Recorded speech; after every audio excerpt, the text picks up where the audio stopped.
We're pleased to welcome now Brad White, Executive Director of the Mississippi Department of Transportation. Hey, Brad. How's it going, man? Good. Thank you for having me. Always good to see you and always good to be with you. You bet. Appreciate it. So first, just give us an update. I know a lot of folks are always interested, Brad, on projects around the state, status of those, expectations. Yeah, well, we've got a lot of work out on the streets, a lot of things going on. Our capacity construction program is in full swing with projects going from DeSoto County and Tippah County all the way down to the Mississippi Gulf Coast, where we're adding capacity and efficiency to our system to try to alleviate some traffic woes. We're still playing catch-up with our maintenance program, but trying to rehabilitate the 33,000 plus miles that the taxpayers have around the state in the existing highways and interstates. And a lot of our time, though, lately has obviously been with the legislature and the discussion that's going on now with the competing tax bills and proposals. Both the House and the Senate have made infrastructure funding, both from MDOT standpoint as well as the counties, their state aid program, center in that discussion. And we're excited about that because it's the first time that our funding model has been brought forward in any legislation like this since 1987. Yeah. So we have an opportunity, I think, of revisiting and hopefully modernizing the way that we fund transportation around the state, and we're excited to see that move forward. Okay. Well, did you play a role in the design of any of those approaches? We've enjoyed good relationships with the leadership of both houses. We were approached by both, talking through what their ideas were. I mean, the members of the legislature, they're the policymakers, and it's our job to execute whatever revenue they give us. Both have different ideas, obviously, but both came to us and we provided information showing what the shortfall within our budget might be, trying to illustrate to them, too, where the money would go. We helped write legislation, the part of the legislation that would tie the money directly to projects so that the legislature could have confidence that every bit of money that they gave us would go to the projects outlined in our 3-year plan. Okay. So transparency was a big thing that I wanted to put there because I don't think that there was any way that we could expect the membership to vote on increasing our revenue stream if they didn't have confidence that the taxpayers were going to see an immediate result from those investments. So we've been working trying to make sure that the legislation was written in a way that the members voting on it, and whichever bill ends up going through, that they could have confidence that the money's going to actual projects. Okay. Yeah, it makes sense. So I recall in the past, Brad, you've talked about trying to figure out a way to produce a reliable stream of revenue that would be dedicated to the department, that would enable the department to access more federal funding. Right. And in the past, I think you've talked about perhaps carving out part of the use taxes. Right. We've given proposals in the past that would not have required any type of a tax increase, although that probably wouldn't allow for any type of a tax cut because the amount of money that we need in order to run our program. Both the Senate bill increases the fuel tax over 3 years. The House bill adds a sales tax on the consumption of fuel. Both would generate in the neighborhood of $200 to $300 million for the Department of Transportation, not counting what that would give to the counties for state aid work, all of which would go directly to the rehabilitation of our system, that's the one thing that I want people to understand. We are a Department of Transportation, and we like investing money in ports and airports and rail and public transit, and we like building these big capacity construction projects that make traffic flow a lot easier. But what we're held accountable for by the Federal Highway Administration is the maintenance and rehabilitation of the existing system. Gotcha. And so we have performance targets that we have to hit every year, or that federal money could become in jeopardy. And we faced that in Mississippi back in 2018 with some of the local bridges that federal auditors found that they were in much worse condition than what some of the reports showed. So if our performance targets continue to decline because the amount of money simply not going as far with projects, then there is an opportunity for us to risk as a state losing our federal money. So I hope that regardless of how the negotiations go in the conversation, that a focus can be kept on this core function of government, because I think without a efficient and well built out transportation system, you can't have real economic development, community development. Like we've said before, and it sounds cliche, it doesn't matter how much money we put in public schools if school buses can't cross bridges getting to them, and it doesn't matter how good your health care is if you get stuck in traffic on the way to the hospital. So, yeah, and we've also been successful in the last couple of years in landing some major economic development projects, and all of those rely on infrastructure improvements. MDOT's brought into those conversations very early on because, as you said, when they get here, they've got to be able to see that we're going to provide a transportation network that allows them to get both their goods and their people in and out of the facility. We were talking before, Senator Trent Lott used to say if they can't get here, they're not coming. Right. I mean, having a well-built-out transportation system across all modes, I think, is key to being able to have true economic development. Yeah.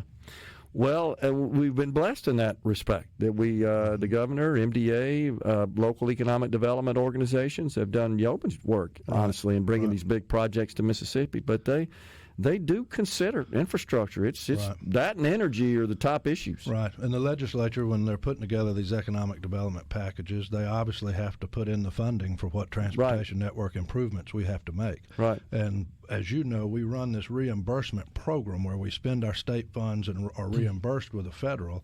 And so it's not just important the amount of money MDOT gets, but how we get it. And if we could have a dedicated, reliable stream of revenue to where we could plan out and respond to these types of potential investments that come around the state as well as the needs there, we can better plan out into the future, and the legislature won't have to be so reactionary with one-time money, all over the place. It's just a better way to do business. So, Brad, it's no secret since President Trump was elected, there's been an incredible focus in Washington on spending abuse and waste and fraud and so forth, and so that seems to be catching hold across the country, even at the state level. Talk about the efficiency at MDOT and what sort of actions you're taking there to make sure the taxpayer money is being spent responsibly. Sure. Well, when I was hired as director, that was one of the things that was important to me, because the people that I heard from when I was hired from the legislature, they were interested in making sure that MDOT was, one, transparent, but two, was putting to use the money as best we could and making sure that it got to projects. If you look at our 2024 actual spending, out of a $1.5 billion budget, 97% of that went in some way to something connected with building a road or a bridge or some type of project, whether it was in one of the other modes of transportation. 97% of our budget in some way touches these projects that we're responsible for. Out of the other 3%, you're looking at our information systems, our welcome center work, so equipment that we have to buy, some of the salaries, within the development. But 97% of our budget already goes to a project in some fashion that is built and maintained around the state. And when you look at how we're scrutinized, by virtue of us being a partner with Federal Highway and implementing a federal program, every year the U.S. Department of Transportation's Office of Inspector General comes in and audits all of our programs. The Federal Highway Administration's fire audit, which is financial integrity review and evaluation. They come in, that's a program that's an annual audit that assesses how states are managing the federal funds for the various projects that we have. Here at the state level, peer, over the last few years we've had 5 or 6 peer reviews that go in and look at the accountability and transparency within the Department of Transportation. And peer is a staff that reports directly to the legislature. The peer committee is made up by legislators. This is their watchdog. And we've had reviews from peer as recent as 2018. Back in 2020, the legislature had the state auditor come in and do a complete review of the Department of Transportation, one of these performance audits, which was very thorough and very helpful. It was something that I used, but it showed that MDOT functions in a pretty high level. And then when you look at the other things, we have a state financial audit annually, a federal single audit annually. We have a fixed asset and property audit annually. We have payroll audits as recent as 18 and 22, and a compliance audit in 17. And that's before you get to the financial internal control assessment that's done annually by the Department of Finance and Administration. So I think in every way the Department of Transportation is transparent. We put our cards on the table. We provide this 3-year plan to the legislature in a way that they can have confidence that the investment they make in infrastructure, that we're going to make sure it gets to the roads where the people expect it to go. The organization's organizational chart and its annual report is all available online for public viewing, all right? on the website. Yeah. I mean, all so on the there's- website. And keep in mind, our commission meetings are live streamed. I mean, that was one of the things we did after I became director. I mean, I don't think the agency's ever been as transparent as we are now. Okay. We're coming right back in the Element Wealth studio. It's Executive Director of MDOT, Brad White. So, Brad White, Executive Director of MDOT, is our guest. So, you mentioned in the last segment, Brad, that the Office of State Auditor had conducted an audit, a review, not just a financial statement project, which is what an engagement, which they do every year. I think they're required by law to do that, if I'm not mistaken. Well, right? This was a special one. This is one right. that the This legislature wasn't dictated to go very much in depth beyond just a single audit and a normal financial audit. Not a financial audit, but rather just an audit of a performance audit, which is completely different than preparing financial statements and reviewing the financial records of the organization, and then again producing that and assembling that into a report, the annual report, which includes that information. But they did that.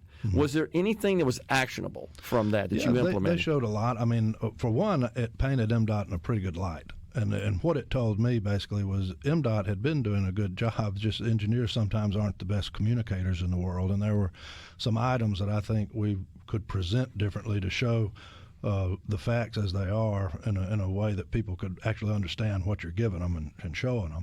But there were things, for example, the commission used to have the ability to enter into what they called help bonds, where a local government, if they wanted to do a project, a city would issue the bonds and we would enter into an agreement with them to pay them off. And so it basically gave the department the ability to have like a credit card. And so we went to the legislature removed that. So now any kind of debt that's incurred has to go through the bond commission just like anybody else. We brought in some financial advisors that helped us restructure that debt and cutting about $45 million out of the interest that we were paying and getting it paid off about 8 years earlier. It looked at the way in which we deliver products. After Katrina, Governor Haley Barbour led the way in getting MDOT some design build opportunities in order to try to expedite some of the rebuilding of the South Mississippi after Katrina. But we never did anything to expand on that, and other states around us had just passed us by. And so we went back to the legislature as a result of looking at that and asked them to give us the authority to do a complete and utter design build, and we created an alternative delivery division within MDOT, where now we're able to bring in, and we're doing this incidentally on the MDA project up in North Mississippi. We'll identify a contractor and a consultant on the front end. We bring everybody in at the beginning that starts going through the design phase and everything together to mitigate risk. So you don't run into some of the stuff that we might have had on Highway 49 a few years back, where you run into things that were not anticipated and you end up with change orders and things like that can be costly but necessary. So we believe that this gives us an extra tool that we didn't have before in delivering the product to the taxpayer, one, quicker, but also saving some money because you cut out a lot of the mistakes. It's been a lot of time dealing with things that are kind of obvious, like whether or not we should be in the business of rest areas and welcome centers and things like that, how you could better manage that. I don't know that there's a political will to really do away with some of those or to consolidate some of those, but that was part of it. But there were some suggestions that I thought the audit was very helpful. Auditor White got me a copy of it as soon as I was appointed director. And I went through it, and I'm sure it's available for the public to see on the auditor's website and maybe on ours. But it had a lot of good information, and we've used a lot of that information. Some of it mainly required legislative action in order to allow us to do it, like the alternative delivery and like making sure that the department doesn't take on debt without approval of the bond commission, things like that. Did the report actually identify and state and quantify potential savings from taking these actions? And if so, have you calculated how much of what was recommended that's been implemented has done in terms of saving money? It didn't suggest any savings.